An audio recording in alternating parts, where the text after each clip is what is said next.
I'm going to do this particular question. Now, you are given a graph, and there are vertices A all the way to H to I, all right? And I'm going to perform the topological sorting using this top sort algorithm. So it's not any top sort algorithm, it's this particular top sort algorithm, this one, given to you in the slides. All right, now notice there are actually uh, two functions or two methods here. I'm going to start with the first one called top sort is on line 1, and on line 6 it actually calls top sort DFS, which is on line 8. Now, top sort DFS recursively calls top sort DFS on line 13. All right. So let's start. Now, there's one very important point. You are told that um, the vertices are sorted in alphabetical order in the graph.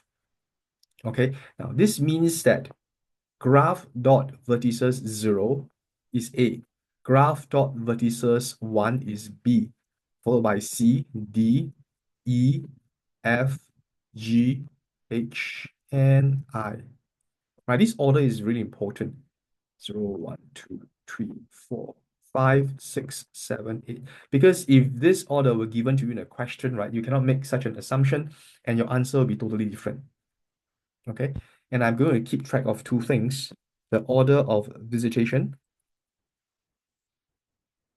okay, who gets visited first, as well as the state of the stack which is passed from created on line 2 and passed to top sort DFS. This is the stack. So everyone shares the same stack. There's only one stack in the whole universe here. All right. So let's start. I'm now at line 3, and on line 4, I grab A, okay, because there's graph dot vertices 0, and A is not visited yet. So I go to line 6 and call top sort DFS A, and as well as a stack, of course. So now I'm here, top sort DFS A. On line 9, every time I call top sort DFS any node, I will visit that node first, whatever visit means, on line 9. So A gets visited first. Now, there's a for loop here from line, where's my screen? Give me a minute. Yep. Here it is. There's a for loop here. What the for loop does is, it will actually call top sort DFS for every neighbor of the current vertex. All right, if it's not visited. Now, once every single neighbor has been processed, I'll go to line 14 and push myself onto the stack. So you have to understand that, and you have to make another assumption here.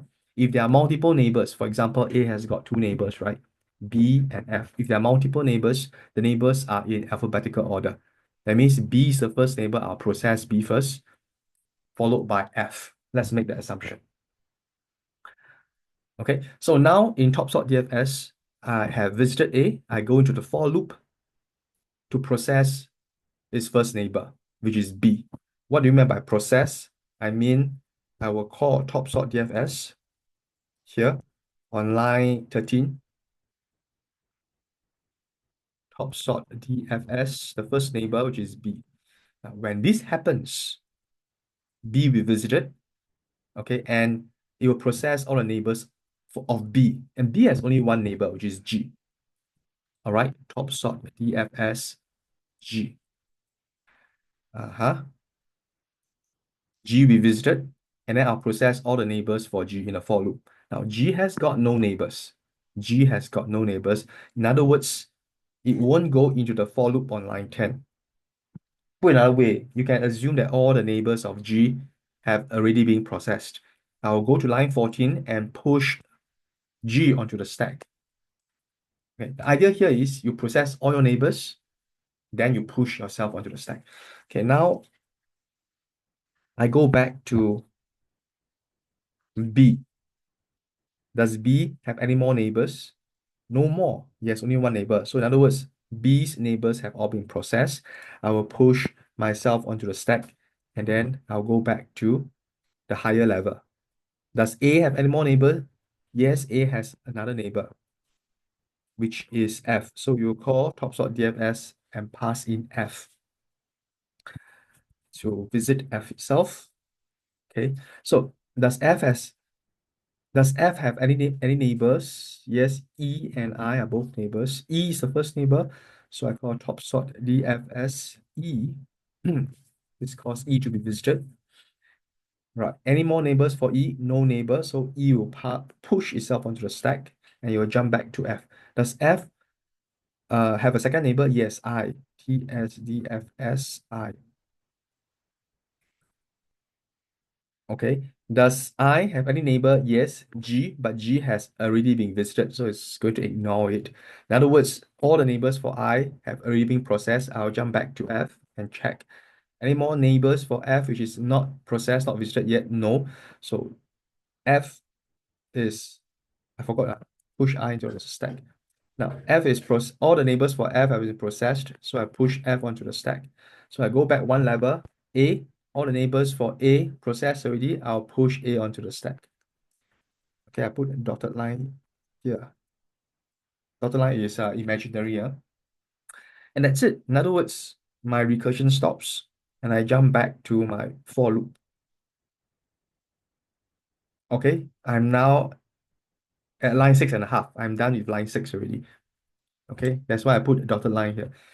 So this is how the stack looks like after the first call to topsort DFS A. All right. Now notice that some nodes are not yet processed. Some nodes are not yet processed. So I carry on line 3. Okay. On line 4, I grab B. Is B visited already? Yes, B has been visited. So I'm going to skip line 6. Go back to line 3, go to line 4. Okay, now VI equals to C. Is C visited? Nope, C has not been visited yet. So I'm going to call topsort DFS and pass in C. So this is the second chain of events. So I'm going to visit C. All right. And I'm going to process all the neighbors for C. Let's check this out. Okay, C, where are you? Here. C has got 3 neighbors. Is B processed already? Yes, B has been visited. So I'm going to ignore it. The second neighbor is delta D. Has D been processed yet? No. So I'm going to call topsort DFS pass in delta. So delta is going to be visited. What about the neighbors for D? D has got one neighbor, which is H. Has H been processed yet? No. So I'm going to call topsort DFS H. Neighbors for H, let's take a look. There is a neighbor G, but G has already been processed, so I'm going to ignore it. In other words, all the neighbors for H have already been processed. I'll push myself onto the stack. All right, I'll go backward. I look at D. Any more neighbors for D? No. In other words, all the neighbors for D already processed. Oh, I forgot to visit H just now, sorry. I'll push myself onto the stack. All right, go back one level at C. Any more neighbors for C? Yes, H, but H has already been visited. So in other words, all the neighbors for C have been processed. I'll push myself onto the stack. All right. And that's it. This is the end of the second chain reaction. Okay. Now I come back to line 6 here. I go back to line 3. I go to line 4. Now VI equals to D. D has been visited, so I'm not going to do anything. Reloop to line 3, go to line 4. Now VI equals to E. E has been visited already. Here it is. So I don't go to line 6, I go to line 3. I go to line 4. VI equals to F. F has been visited. So I go back to line 3. I go to line 4. G. G has been visited. So I go back to line 3. VI equals to H. H has been visited here. All right. So I'm going to skip line 6, go back to line 3. I. I has been visited. So end of story. I go to line 7 and return the stack. This is the stack. Now, let me confirm. 1, 2, 3, 4, 5, 6, 7, 8, 9. The 9 notes here. 1, 2, 3, 4, 5, 6, 7, 8, 9. All right. So this stack is returned, and basically to get the topo order, I'll just pop everything out. So this is the order. Topo order. Okay, using this algo C D H A F I E B G. All right, so two things to check. Number one, all the nodes are in your topo order. So I count again, 1, 2, 3, 4, 5, 6, 7, 8, 9. The second thing to check is that, well, if the edges are put in, they are all pointing forward. So I'm now going to do that quickly. For C, points to D, H, and B. D, H, and B. Okay, for D to H, D to H.